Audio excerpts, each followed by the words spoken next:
সব থেকে বড় কথা যে আমাদের সংবিধানে স্পষ্ট বলা আছে এবং আমাদের সুপ্রিম কোর্ট রায় দিয়েছে যে অনির্বাচিত সরকার 1 মিনিটের জন্য দেশের ক্ষমতায় থাকতে পারবে না।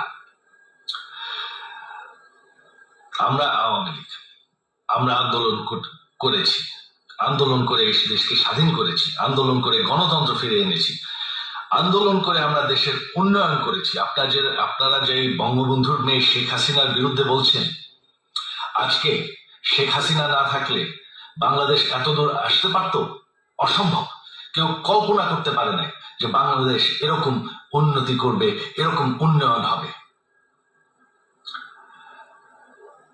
ঠিক আছে, শেখ হাসিনার পর আপনাদের কি হবে সেটা আমারও চিন্তার বিষয় না, আমার পরিবারের আর চিন্তার বিষয় না, আপনারা বুঝবেন। তবে এইভাবে সংঘর্ষ করে, হত্যাকাণ্ড করে ক্ষমতা দখল করা যাবে না।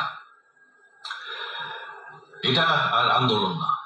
যখন পুলিশ হত্যা করা হচ্ছে, নিরীহ মানুষের উপর হত্যা করার কাণ্ড চলছে, মানুষের বাসায় আগুন দেওয়া হচ্ছে, জার্নালিস্টদেরকে হত্যা করা হচ্ছে, এটা হয়ে গেছে সন্ত্রাস।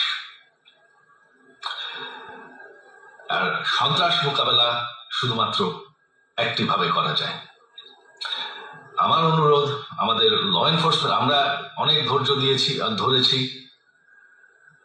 তবে এখন আর এটা সহ্য করা যাবে না।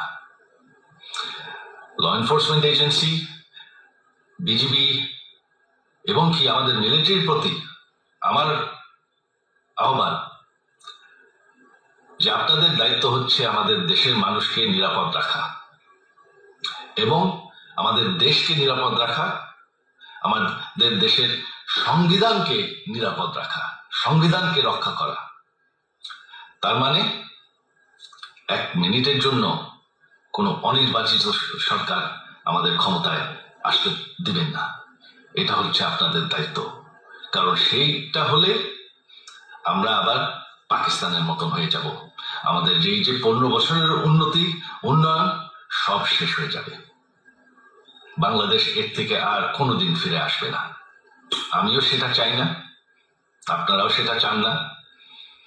আমি সজীব ওয়াজেদ জয়, যতদিন আমার পক্ষে সম্ভব আমি সেটা হতে দেব না। জয় বাংলা, জয় বঙ্গবন্ধু। Don't miss out.